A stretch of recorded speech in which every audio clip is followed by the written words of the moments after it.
Hindi lang daw kapakanan ng ating pets ang dapat isipin, pati mga nilalang sa wild o tinatawag na wild dapat protektahan.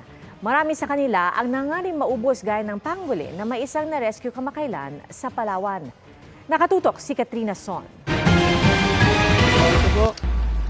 Nakabalot pa sa lambat ang Philippine pangolin o balintong na ito at ibinabiyahe sa tricycle ng maharang na mga otoridad sa Taytay, Palawan. Isang suspect ang arestado, ngunit wala pa siyang pahayag. Ayon sa Palawan Council for Sustainable Development, critically endangered ito at hinuhuli dahil delicacy raw ang karne nito at ginagamit sa traditional medicine ang kaliskis at laman loob nito. Ang pagprotekta sa mga pangolin at iba pang wild animals, pangunahing mensahe ng World Wildlife Day na ipinagdiwang sa Malabon Zoo.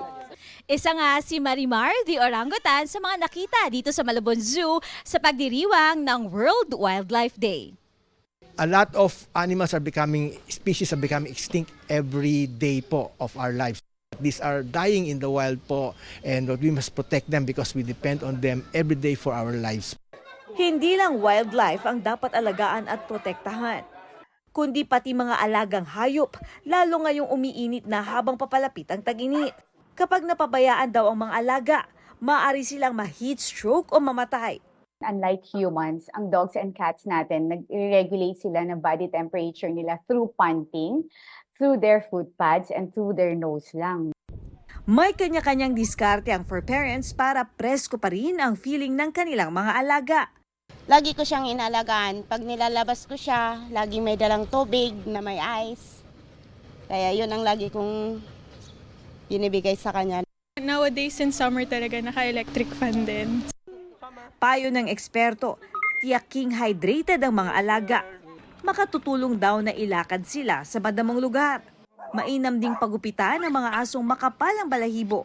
Ngayon, hindi lang naman heat stroke yung kailangan nating tingnan, yung ticks and fleas din. So bago mag-summer, i-ready na natin yung mga kailangan natin, mga cooling pads nyo, mga ice treats nyo. Para sa GMA Integrated News, Katrina Son, nakatutok 24 oras. Mga kapuso, patuloy na tumutok sa mga balita. Mag-subscribe sa GMA Integrated News sa YouTube. Sa mga kapuso abroad, samahan niyo kami sa GMA Pinoy TV at www.gmanews.tv.